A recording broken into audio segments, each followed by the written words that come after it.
Welcome back to the GSMC Sports Podcast. We just finished up talking about the past weekend in the NBA. Now we are going to be talking some MVP conversation and taking a look at Luka Doncic, where I think that it is interesting sort of the conversations that have gone around this topic in the past few days.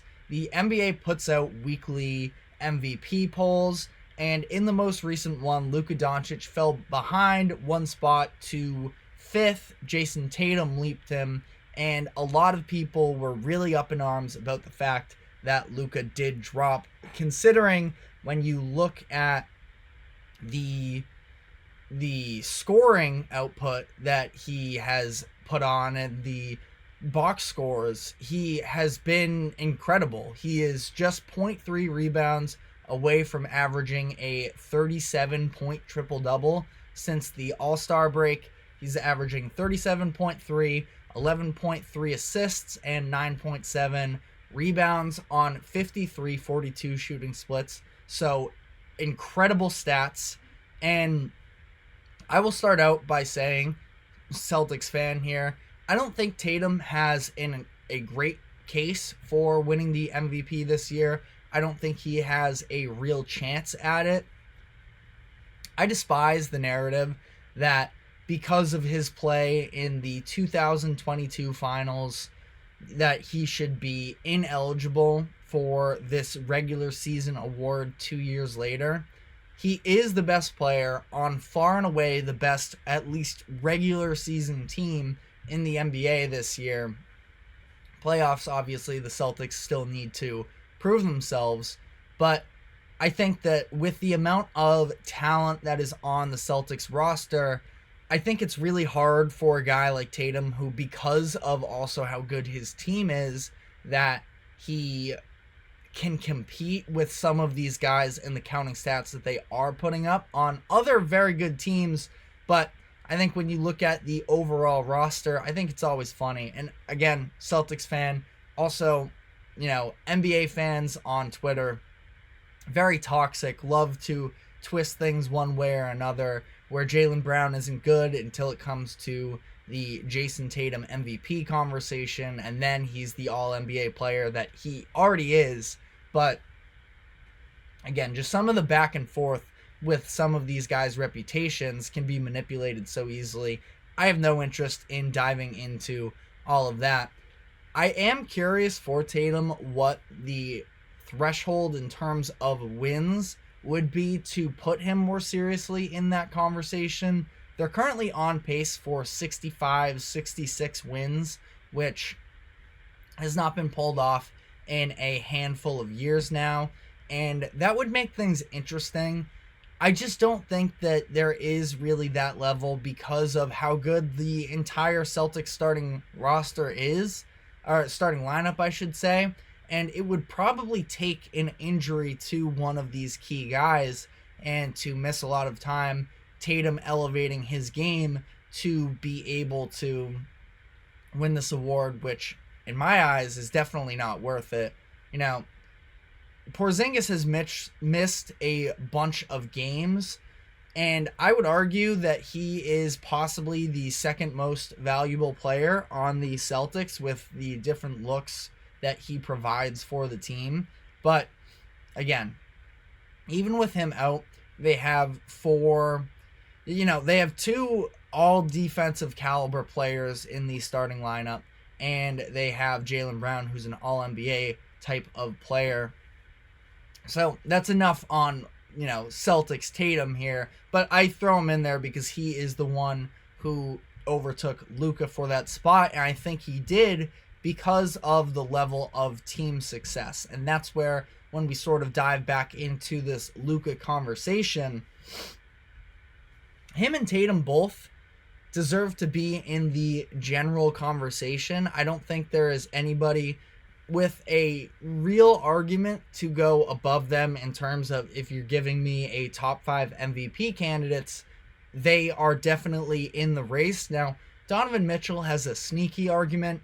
I don't think that he is going to ever really eclipse that. But if you watch Cavs games, the difference of that team when they have Donovan Mitchell versus when they don't is pretty drastic. So again, though, it is probably Tatum and Luka that would round out a top 5 MVP candidates. But in most cases, most seasons, we don't have 5 elite MVP candidates. Usually it's more so 2 or 3 top tier candidates. And there have been a handful of people that, could call for a Donovan Mitchell. Jalen Brunson has been talked about sort of, well, why isn't he getting more love in the MVP consideration? It's like, okay, he maybe could be, he's having a great season. And you can acknowledge that, but I don't think anybody could truly argue that either Brunson or Mitchell are more valuable to their teams, especially, or better candidates considering some of these statistics than the top tier guys, which in my eyes, it's Jokic and Shai Gilgeous-Alexander. Then it's maybe a slight step down for Giannis, and then I think it is the Luka Tatum tier. That's just at least sort of how I see it personally. And Luka has some of these incredible counting stats where he's leading the league in points per game with 34.5, which is ridiculous. He is adding 8.9 rebounds as well to that, and I believe it is possibly 9, as I look it up right here on the fly, 9.7 assists per game as well.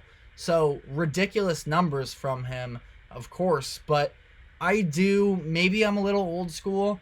I think that there should be a level of winning that comes with MVP considerations, and it's not that the Mavs are bad by any means this year. They are currently 34-27. They're having a nice bounce back year after a disappointing season last year.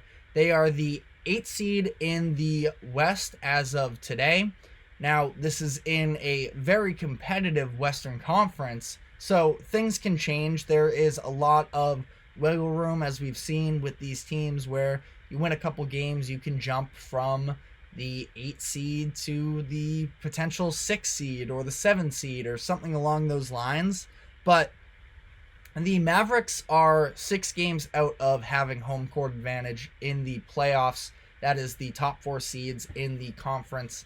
And that is typically, I think for me at least, the threshold of you should at least lead your team to home court advantage to be considered for this award. Now, there have been exceptions. Russell Westbrook, he was the 5 seed when he won it in his triple-double year. Jokic was, I think, also the 5 seed in one of the seasons that he won the MVP. Now, truthfully, unpopular opinion, I actually had Harden over Westbrook for that triple-double year, but that's not the point of this conversation. I think that we've seen wiggle room take place, but I also think that for an MVP to be on the 8th seeded team is just not really realistic at all. And the other 4 candidates listed ahead of him in this most recent MVP poll, they're all on teams that have 40 or more wins. And, I think there's a very interesting conversation that pops up around Luka that I feel like I pay a little bit too much attention to social media around sports because it's all so toxic and everybody feels like you have to bring down another player in order to elevate theirs. There is a little bit of a conversation I feel like that takes place about how Luka's teammates are never good enough for him, and I think that there's also a little bit of a thing that stems off of that where players sometimes have better statistics when they leave the Mavericks, and people try and use that against Luka as well. I disagree with both of these points really, because I think the Mavericks have had fine rosters over the years. Last year was definitely disappointing, but you go back to the playoff run that they did. I know Porzingis gets hurt, but you have Kristaps Porzingis, you have Jalen Brunson. And on a similar note, people now try and use Porzingis and Brunson, specifically Brunson, for how good he's been since joining the Knicks, and now that he's not with Luka. That's just not how this works. Brunson became an incredibly better player just on his own naturally, aside from the idea that Luka had any sort of an effect on that. Brunson is just who he is now because of the steps that he's taken in his game. He was still a very fine player, though, when he was in Dallas as well. So I'm sort of trying to do a little bit of a balancing act to shut down both of these narratives at the same time. But ultimately here, I think that saying that Luka has no help is pretty ridiculous. And I know that Kyrie has missed a handful of games this year, but when he has played, he's been great as well. The two of them, I think, are so fun to watch when they are both on offensively. And now they have some players around them as well that are definitely nice additions. A couple lob threats in Derek Lively and Daniel Gafford. They have some guys who can knock down shots for them. Josh Green has been playing really well for them. Derek Jones Jr. is having a very solid season. And when you look at Luka and his case for MVP, the counting stats are great, but he's having an incredible season that's going to result in him likely being All-NBA first team selection yet again. But when you look at some of these other players that are in consideration for MVP, Jokic and SGA, they're putting up also incredible numbers while on teams that are having considerably more success. SGA has scored 30 points in 8 straight games, which I know for Luka, just scoring 30 points, his average would go down. I understand that. But the difference is the Thunder are 7-1 in those 8 games. You have Jokic, who is leading the Nuggets into this stretch here of the regular season where they're playing some of their best basketball. They're on a 6-game win streak. Their last 3 are a blowout win against the Kings, who are in the playoff hunt in the Western Conference, a win over the Heat, where Jamal Murray went down before halftime, and Jokic and the Nuggets were able to come out of that one, especially considering, not to put him down by any means, but Michael Porter Jr., after scoring 30 points in the first 3 quarters, he did sort of disappear in that fourth, and Jokic helped to initiate the offense that was at least good enough to help close out the Heat. And then he had his 35, 10, and 7 performance to close out the Lakers on Saturday as well. So I don't want to come off as anti-Luka in all of this. I think that fans just care too much a lot of the time about these MVP conversations. And again, it's so hypocritical because we talk about MVPs, but also when you are a star player, a lot of the times fans don't give you any credit until you win a finals. So it's this whole constant building players up to then tear them down.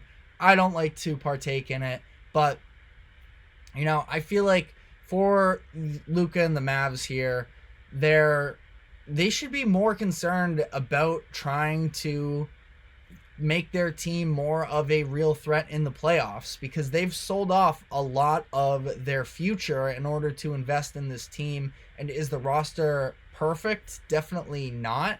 But I also think that they have a lot of talent. A lot of people have been sort of starting to pick them as a dark horse for the playoffs this year.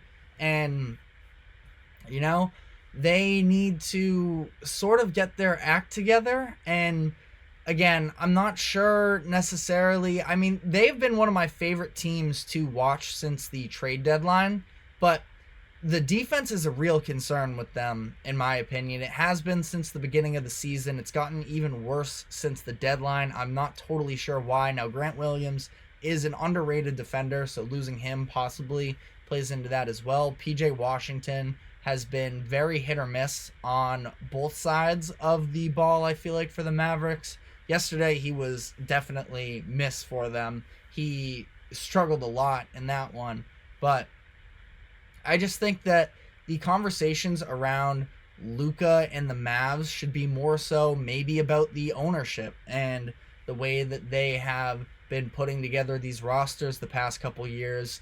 And I don't know, not that I want to put pressure on the Mavs organization necessarily to, like, I just think that when you look at where this team is at right now, to be overly concerning yourself with him dropping a spot in the MVP race when they are currently the 8th seed and playing some of the worst defense in the NBA, that's sort of a waste of energy, because I don't really see the case where he could overtake a Jokic or an SGA, but I do think that there is a ceiling to this team that hasn't necessarily been scratched yet, and that's what I am more concerned about personally, is seeing them play the best brand of basketball that they probably should be able to, but just haven't as of just yet. But that is all we have time for on that segment.